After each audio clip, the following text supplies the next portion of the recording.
Hello दोस्तों, welcome back to our YouTube channel. तो देखिए, आज की वीडियो बहुत ही मस्त होने वाली है, क्योंकि आज की वीडियो में नेक्स्ट वीडियो ये वीडियो नेक्स्ट वीडियो यानी कि 5वीं वीडियो, ठीक ना। लेक्चर नंबर 5 है ये, विलियन चैप्टर का लेक्चर नंबर 5। बहुत बड़ी वीडियो नहीं होगी, एकदम सिंपल सी छोटी सी वीडियो, 10 मिनट की वीडियो हो सकती है। तो यहाँ पर देखिए, पराशरण तथा विसरण में अंतर, ये पढ़ने वाले थे हम। अब देखिए, पराशरण क्या होता है, विसरण क्या होता है, ठीक ना। इनमें अंतर क्या क्या है, ये आपको मतलब हम लोगों को डिफाइन करना है, ठीक ना। तो यहाँ पर देखिए, पहली पॉइंट है, पराशरण की प्रक्रिया में अर्धपारगम्य झिल्ली का होना आवश्यक है। पहली पॉइंट इसमें क्या है, पराशरण की प्रक्रिया में क्या होना जरूरी है, अर्धपारगम्य झिल्ली का होना जरूरी है, ठीक ना। इसमें पहली पॉइंट है, विसरण की प्रक्रिया में अर्धपारगम्य झिल्ली का होना आवश्यक नहीं है। मतलब हो भी सकती है और नहीं भी हो सकती है अर्धपारगम्य झिल्ली। अगर अर्धपारगम्य झिल्ली आप नहीं जानते हैं तो इससे जो पहले वाली वीडियो है यानी कि 4th नंबर की, ठीक ना, उसको जाकर देखिए। उसमें पारगम्य झिल्ली, अर्धपारगम्य झिल्ली और अपारगम्य झिल्ली सब बताया गया है, ठीक ना। तो यहाँ पर देखिए, दूसरी पॉइंट है, पराशरण की प्रक्रिया में केवल विलायक के कण गति करते हैं। क्या, पराशरण की जो प्रक्रिया होती है इसमें कौन गति करते हैं, केवल विलायक के कण गति करते हैं, ठीक ना। विलायक यानी कि जिसकी क्वांटिटी ज्यादा होती है वही कण क्या होते हैं, इसमें गति करते हैं। और इसमें देखिए, विसरण की प्रक्रिया में विलेय तथा विलायक दोनों के कण गति करते हैं, ठीक ना। तो दोनों के कण इसमें गति करते हैं। और इसमें तीसरी पॉइंट है, पराशरण में विलायक के कण तनु विलयन से सांद्र विलयन की ओर गति करते हैं। जो पराशरण होता है इसमें जो विलायक के कण होते हैं वो तनु विलयन से यानी कि हल्का विलयन से सांद्र यानी कि गाढ़ा विलयन की ओर गति करते हैं। विसरण में क्या होता है, विलेय तथा विलायक दोनों के कण विपरीत दिशाओं में गति करते हैं।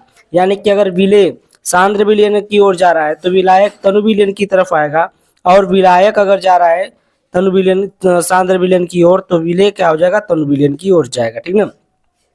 और यहाँ पर देखिए, चौथी पॉइंट है, पराशरण की प्रक्रिया को दाब बढ़ाकर रोका जा सकता है। यानी कि जो पराशरण की क्रिया हो रही है, प्रक्रिया हो रही है, उसमें अगर हम लोग दाब बढ़ा दें, ठीक ना, प्रेशर अगर बढ़ा दें तो उसको हम लोग रोक सकते हैं। और देखिए, विसरण की प्रक्रिया को दाब बढ़ाकर नहीं रोका जा सकता है।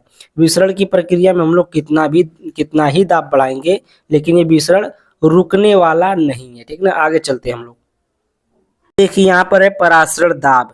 यहाँ पर दो फिगर आपको दिखाई दे रहा है। ये फिगर जो है आपको दिखाई दे रहा है, एक में विलयन लिया गया, एक में जल लिया गया, ठीक ना। और ये जो बीच में आपको पट्टी दिख रही है, कुछ पट्टी नहीं है, ये अर्धपारगम्य झिल्ली बनाई गई है, ठीक ना। और यहाँ पर P+P1 प्रेशर दिया गया है, और यहाँ पर P प्रेशर दिया गया है। जल पर कौन सा प्रेशर है, P प्रेशर है, और यहाँ पर देखिए P है प्लस P1 भी है, ठीक ना। तो यहाँ पर दो प्रेशर दिया गया है विलयन में। अब ये जो अर्धपारगम्य झिल्ली है, इसी में से विलायक क्या होता है, इसको हम लोग अर्धपारगम्य झिल्ली द्वारा अलग कर सकते हैं, ठीक ना। विलायक को क्या कर सकते हैं, विलयन में से अलग कर सकते हैं अर्धपारगम्य झिल्ली द्वारा, ठीक। उसके बाद देखिए, ये फिगर आप लोग बना लीजिएगा। और यहाँ पर नीचे देखिए लिखा है कि पराशरण की प्रक्रिया को रोकने के लिए विलयन पर लगाया गया आवश्यक दाब पराशरण दाब कहलाता है, ठीक ना।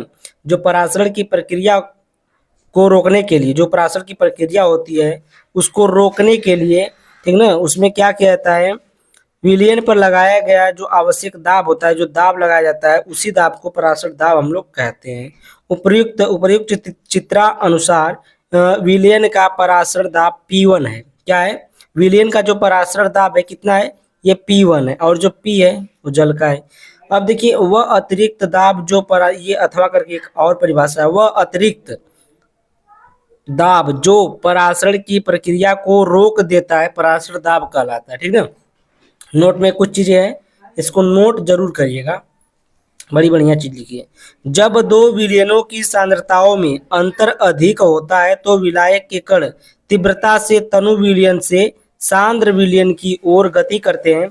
इसलिए विलायक के कणों की गति को रोकने के लिए अतिरिक्त दाब अधिक लगाना यहाँ पर लिखा है, लगाना पड़ता है, ठीक ना। यहाँ पर रहेगा लगाना पड़ता है।